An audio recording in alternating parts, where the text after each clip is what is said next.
Hi hello. ಇವತ್ತಿನ special ಏನಂತೀರಾ? ಇವತ್ತಿನ special egg curry, restaurant style. ಅದಕ್ಕೆ ಬೇಕಾಗಿರುವುದು ಬೇಯಿಸಿ ಸುಲಿದ 6 ಮೊಟ್ಟೆ, ಅದಕ್ಕೆ ಸ್ವಲ್ಪ ಅರಿಶಿನ, ಖಾರದ ಪುಡಿ, ಉಪ್ಪು, 2 ಮೀಡಿಯಮ್ ಸೈಜಿನ 2 ಟೊಮೆಟೊ, ಶುಂಠಿ ಬೆಳ್ಳುಳ್ಳಿ ಪೇಸ್ಟ್, 2 ಮೀಡಿಯಮ್ ಸೈಜಿನ ಚಿಕ್ಕದಾಗಿ ಹಚ್ಚಿದ ಈರುಳ್ಳಿ ಮತ್ತು ಕೊಬ್ಬರಿ ಹಾಲು, ರುಚಿಗೆ ತಕ್ಕಷ್ಟು ಉಪ್ಪು, ಖಾರದ ಪುಡಿ, ಧನಿಯಾ ಪುಡಿ, ಗರಂ ಮಸಾಲೆ, ಸ್ವಲ್ಪ ಅರಿಶಿನ, ಕರಿಯಲು ಎಣ್ಣೆ, ಚಕ್ಕೆ, ಲವಂಗ, ಕಸೂರಿ ಮೇಥಿ, ಸ್ವಲ್ಪ ಕೊತ್ತಂಬರಿ ಸೊಪ್ಪು.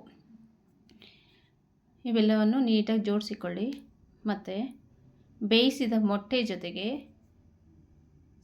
ಸ್ವಲ್ಪ ಖಾರದ ಪುಡಿ, ಸ್ವಲ್ಪ ಅರಿಶಿನ, ಸ್ವಲ್ಪ ಉಪ್ಪು ಎಲ್ಲ ನೀಟಾಗಿ ಹಾಕಿ ನೀಟಾಗಿ ಕಲಸಿಕೊಳ್ಳಿ. ಮೊಟ್ಟೆ ಜೊತೆ ನೀಟಾಗಿ ಬ್ಲೆಂಡ್ ಆಗಬೇಕು. ಅದನ್ನು ಪಕ್ಕಕ್ಕಿಡಿ, ನೀಟಾಗಿ ಕಲಸಿಕೊಳ್ಳಿ. ನಂತರ ಒಲೆ ಹಚ್ಚಿ ಅದರ ಮೇಲೆ ಒಂದು ದಪ್ಪವಾದ ಪಾತ್ರೆ ಇರುವ ಬಾಣಲೆಯನ್ನು ಇಡಿ. ನಂತರ ಅದಕ್ಕೆ ಎಣ್ಣೆಯನ್ನು ಹಾಕಿ ಕಲಸಿದ ಮೊಟ್ಟೆಗಳನ್ನು ಹಾಕಿ ಚೆನ್ನಾಗಿ ಫ್ರೈ ಮಾಡಿ. ಅಂದರೆ 5 ನಿಮಿಷಗಳ ಕಾಲ ಈ ಥರ ಮೊಟ್ಟೆ ಫ್ರೈ ಮಾಡಾಕೋದ್ರಿಂದ ಗ್ರೇವಿ ತುಂಬಾ ಟೇಸ್ಟ್ ಚೆನ್ನಾಗಿರುತ್ತೆ. ಹಸಿ ಹಾಕೋದಕ್ಕೆ ಬದಲು ಈ ಥರ ಕರಿದು ಹಾಕಿದರೆ ತುಂಬಾ ಚೆನ್ನಾಗಿರುತ್ತೆ. ಇದು 5 ನಿಮಿಷಗಳ ಕಾಲ ಫ್ರೈ ಮಾಡಿ. ನಂತರ ಅದನ್ನು ಒಂದು ಬೌಲಿಗೆ ತೆಗೆದುಕೊಳ್ಳಿ. ಅದನ್ನು ಪಕ್ಕಕ್ಕಿಡಿ. ನಂತರ ಅದೇ ಬಾಣಲೆಗೆ ಚಕ್ಕೆ, ಲವಂಗ, ಏಲಕ್ಕಿ ಪುಡಿ, ಕಸೂರಿ ಮೇಥಿ ಹಾಕಿ ನೀಟಾಗಿ ಫ್ರೈ ಮಾಡಿ. ಮತ್ತು ಅದಕ್ಕೆ ಚಿಕ್ಕದಾಗಿ ಹಚ್ಚಿದ 2 ಈರುಳ್ಳಿ ಹಾಕಿ ಅದು ಬ್ರೌನಿಷ್ ಕಲರ್ ಬರೋವರೆಗೂ ಫ್ರೈ ಮಾಡಿ. ನಂತರ ಅದಕ್ಕೆ ಶುಂಠಿ ಬೆಳ್ಳುಳ್ಳಿ ಪೇಸ್ಟ್ ಸ್ವಲ್ಪ ಹಾಕಿ. ಎಷ್ಟು ಚೆನ್ನಾಗಿರುತ್ತೆ ಗೊತ್ತಾ? ತುಂಬಾ ಹೋಟೆಲ್ಗಿಂತನೂ ತುಂಬ ಚೆನ್ನಾಗಿರುತ್ತೆ. ಮಾಡಿಕೊಡಿ, ಫ್ರೈ ಮಾಡಿ. ನಂತರ 2 ಟೊಮೆಟೊವನ್ನು ಮಿಕ್ಸಿ ಮಾಡಿ ಅದ್ರ ಪ್ಯೂರಿ ಟೊಮೆಟೊ ರಸವನ್ನು ಹಾಕಿ ಅದು ಹಸಿ ವಾಸನೆ ಹೋಗುವವರೆಗೂ ಫ್ರೈ ಮಾಡಿ. ನೋಡಿ, ಆ ಬಣ್ಣ ಎಲ್ಲ ಎಷ್ಟು ಚೆನ್ನಾಗಿ ಚೇಂಜ್ ಆಗಿದೆಯಲ್ಲ. ಅದಕ್ಕೆ ಈಗ ಖಾರದ ಪುಡಿ, ಧನಿಯಾ ಪುಡಿ, ಗರಂ ಮಸಾಲೆ, ಸ್ವಲ್ಪ ಅರಿಶಿನ ಹಾಕಿ ನೀಟಾಗಿ ಬೇಯಿಸ್ಕೊಳ್ಳಿ. ಅದು ಸಹ ಹಸಿ ವಾಸನೆ ಹೋಗಬೇಕು. ನೋಡುತ್ತೆ ಆ ಘಮ ಎಲ್ಲ ನೋಡ್ತಾ ಇದ್ರೇ ತಿನ್ಬೇಕನ್ಸುತ್ತಲ್ಲ. ಮಾಡ್ಕೊಳ್ಳಿ ನೀವು. ಅದಕ್ಕೆ 1 ಲೋಟ ನೀರು, 1-1.5 ಲೋಟ ನೀರು ಹಾಕಿ ನೀಟಾಗಿ ಮಿಕ್ಸ್ ಮಾಡಿ.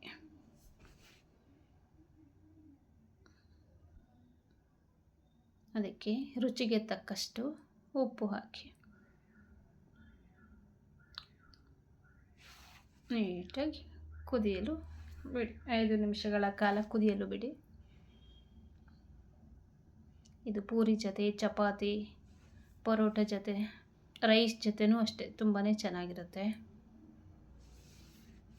ಅದನ್ನು 5 ನಿಮಿಷಗಳ ಕುದಿಯಲು ಬಿಡಿ. ಈಗ ಕ್ಯಾಪನ್ನು ಮುಚ್ಚಿ ಎಣ್ಣೆ ಬಿಡೋವರೆಗೂ ಕುದಿಸಿ.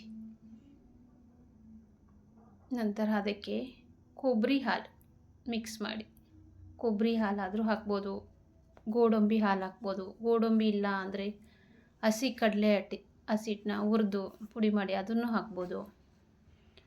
ಯಾವುದು ಇಲ್ಲ ಅಂದ್ರೂ ತೊಂದರೆ ಇಲ್ಲ, ತುಂಬ ಚೆನ್ನಾಗೇ ಇರುತ್ತೆ. ಹಾಗೆ ಮಾಡಿದ್ರೂ ಚೆನ್ನಾಗಿರುತ್ತೆ. ನೋಡಿ ಕಲರೆಲ್ಲ ರೆಸ್ಟೋರೆಂಟಲ್ಲಿ ಹೀಗೆ ಅಲ್ವಾ ಕಲರೆಲ್ಲ. ನಾವು ಸಹ ಹೆಲ್ದಿಯಾಗಿ ಚೆನ್ನಾಗಿ ಮಾಡ್ಕೊಂಡು ತಿನ್ಕೊಬೋದು. ಸ್ವಲ್ಪ ಪ್ರೀತಿ ಇದ್ದರೆ ನಮ್ಮ ಮನೆ ಮಂದಿಗೆಲ್ಲ ಮಾಡಾಕಬೇಕು ಅಂತಿದ್ರೆ ಎಲ್ಲ ಹೆಣ್ಮಕ್ಳು ಮಾಡ್ತಾರೆ, ಗಂಡು ಮಕ್ಕಳು ಮಾಡ್ಬೋದು. ನನ್ನ ಫ್ಯಾಮ್ಲಿ ಫಸ್ಟ್ ಚೆನ್ನಾಗಿರ್ಬೇಕಲ್ವ. ಈಗ ಕರಿದ ಮೊಟ್ಟೆಗಳನ್ನೆಲ್ಲ ಹಾಕಿ 5 ನಿಮಿಷಗಳ ಕಾಲ ಕುದಿಯಲು ಬಿಡಿ. ಎಣ್ಣೆ ಎಲ್ಲ ಬಿಟ್ಟಿದೆಯಲ್ಲ. ಈಗ ರೆಡಿ ಆಗುವುದು ಸ್ಪೆಷಲ್ ನಂದಿನಿ ಎಗ್ ಗ್ರೇವಿ. ಆಹಾ, ತಿಂತಾಯಿದ್ರೆ ಹೇಗಿರುತ್ತೆ ಗೊತ್ತಾ? ನೀವು ಒಮ್ಮೆ ಟ್ರೈ ಮಾಡಿ. ಇಷ್ಟ ಆದರೆ ಸಬ್ಸ್ಕ್ರೈಬ್ ಮಾಡಿ. Thank you so much.